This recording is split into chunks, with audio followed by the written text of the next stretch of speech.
Okay, I just did a recording earlier, but the audio was terrible. What I had done accidentally was I had placed the mic too close to my seatbelt. So every time I moved my body side to side, the mic would actually rub against the seatbelt and made this terrible shuffling kind of sound. So I'm going to re-record again and reiterate what I was saying before.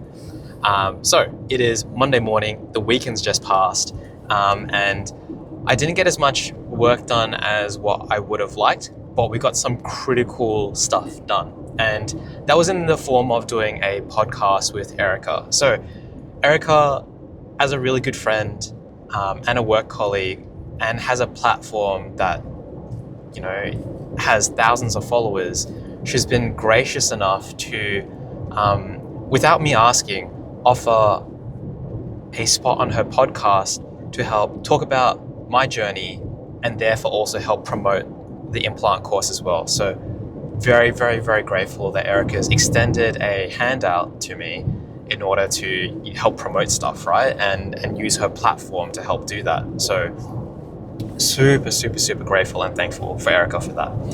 And so that day, what we had done is in the morning, I was actually doing some mentoring, which was going hand in hand with the podcast later that afternoon. But that morning, came into the Callum Vale clinic at Jeff's group. Ping had set up a case for me for us to do together.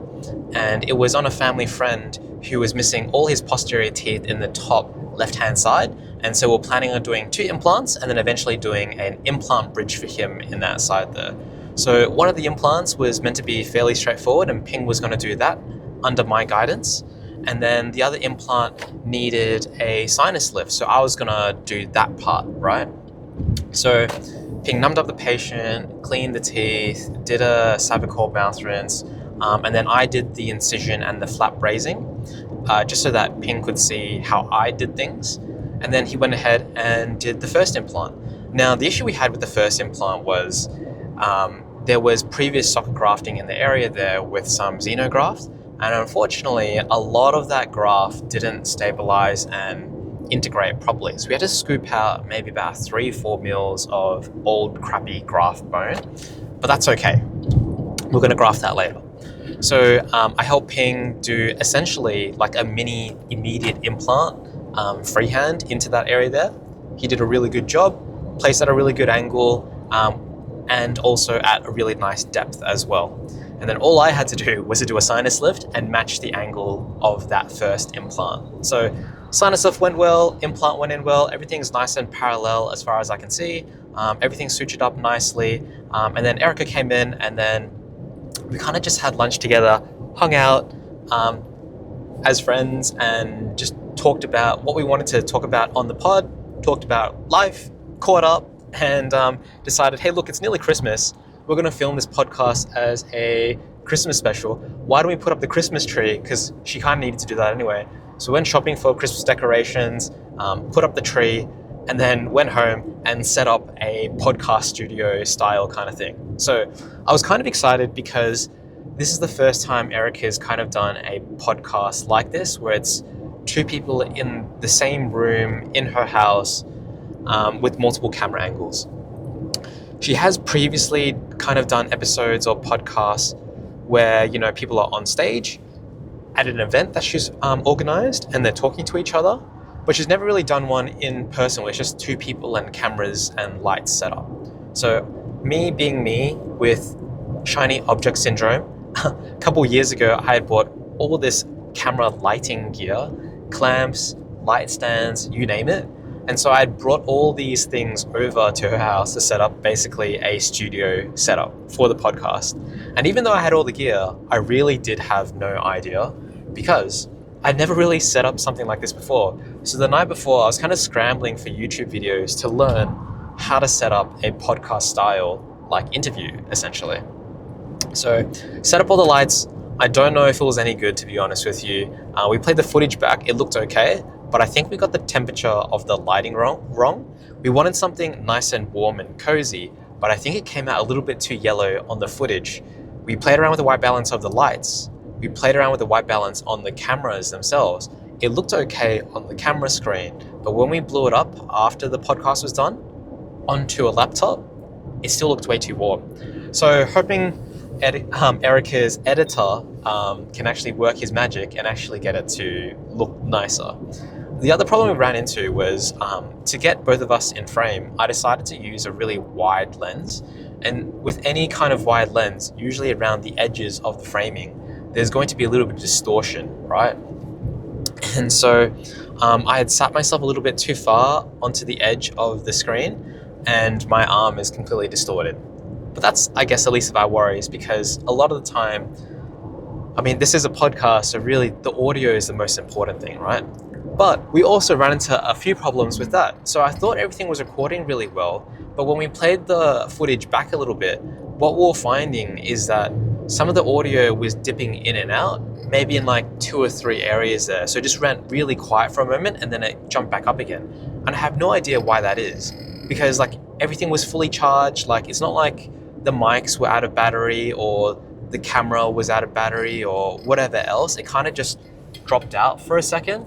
So I'm actually not sure why that happened, and it's bothering me a little bit. But I think, again, hoping with the power of editing that can be resolved. It may not be fully fixed, but I think it at least can be, improved, right? So a few learning points there in terms of how to light, film, use lenses, maybe check your audio. A few lessons there to be learnt. But overall, pretty good experience, and it was fun to be able to do something different, So Erica says she's probably going to post that out around about just before Christmas time or something along those lines. And I think that'll be really good timing to sell tickets for the course. Oh, what else did we do? So the next day afterwards, a little bit of work that I had done was just figuring out certain exercises that I wanted to do in the workshop. In a couple of weeks, we're going to be having a workshop with Jeff's group again in order to work out little nuts and bolts of how I want the participants in the course to, like, what exercises to do and to have different scenarios for them to practice. So got a bunch of extra models that I've ordered for Jeff's group to practice on, and they'll be the exact same models that the participants will be using at the course. And for the freehand exercise, I've got a few scenarios that I have in mind. It'll be how to do anterior implants, posterior implants, implants that are between 2 existing teeth, implants that are at a freehand saddle, for example, so there's only one tooth to guide you. Implants in order to be able to do a bridge, so making sure that they're parallel and how to go about doing that. Flap design, suturing, and then the one thing that I really have to work out that I really haven't figured out properly is how to do or how to practice guided implants on these models. So typically in a real patient, we'd be scanning the mouth for a 3D render. We'll be doing a 3D x-ray, and usually we're lining up the 3D x-ray with the 3D scan of the mouth in a program. And then a lot of the designers will design a implant guide off the merge of those scans. And I guess what we're hoping to do is to just scan the model, and then even without an x-ray, we'd be able to plan out the implant, kind of like in free space, and then print off a guide in the area there. So kind of hoping for that we'll be able to do that. Not sure exactly how that's going to work, but I should have brought some models today to bring into work so that I could just do a 3D scan, send it off to Amelia, who does a lot of our implant guide designs, and see if she's able to work something out, and then we can print it off and trial it. But God, I forgot to bring a model today. So on the way to work, that's pretty much all I have to say from the weekend. Even though I say it wasn't as productive, it was actually genuinely very productive. But there's still more work to do, more things to do. And the other thing that I need to do as well is we did get a few sales in terms of tickets for the course, but we still have a few more spots left to sell. So going to do another post sometime this work week, and probably going to tie it in with a case that I have done recently along with the course, just so that it's not a blatant repeat of marketing in people's faces, and it's a new case that will garner new attention and also provide a little bit of value that will hopefully encourage people to then sign up to the course. So a few things to do, but it's slowly coming together. All right. All right, so we've made it to the clinic, but my first patient is FTA'd, and I have a little gap after that FTA as well. So my next patient isn't for another while. So what I've done here is I have bought a monitor, and the reason why I bought this portable monitor was because when I was using the Dr. Kim camera in order to film surgeries, I had to unplug our monitor from the computer that was in the clinical room and then use the monitor for that. But then it meant that if we took x-rays and stuff like that, I couldn't view the x-ray in that room. So I had to walk over to another computer to view the x-ray.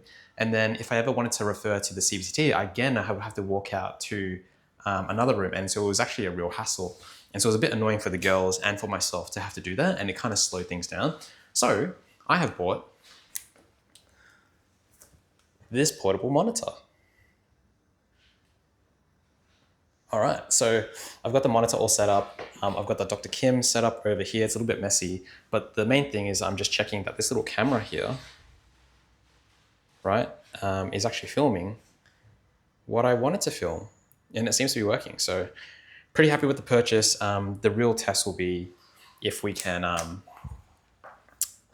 actually use it during live surgery and see if we can get some good footage. So don't have any surgeries today, but I'm probably going to practice using the Dr. Kim camera for something simple, like doing maybe a crown insert or something along those lines. I just need some kind of content from today or over the next few days, whether it's in photos or video form, to be able to post and then help promote the course even further and hopefully sell more tickets. All right, so I wanted to make a quick video of my Dr. Kim camera setup. So, Dr. Kim headlight, and man, I'm gonna have to turn the camera around for this. But here are, whoops, not in focus, the loops that I was talking about that attach onto the Dr. Kim's.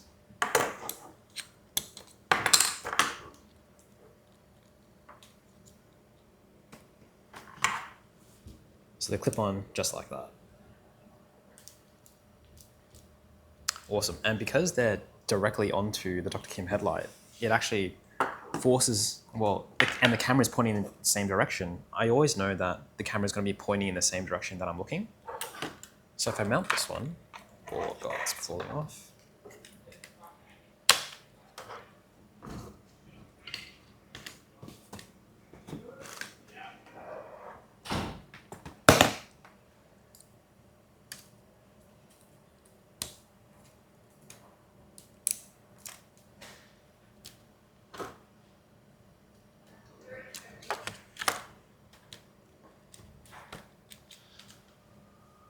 I know that this camera is always pointing in the same direction that I'm looking through the loops. So really handy. Like I was mentioning earlier, the depth of field on the loops is much more forgiving. So sometimes I can be out of focus if I'm not at the right distance. But overall, pretty good and pretty happy that this little attachment worked out for us. Sometimes it does pop off, so I'm gonna have to figure out a way where it snaps in a little bit more snugly. I don't want these falling off mid-surgery and then they're in a world of trouble, you know? All right.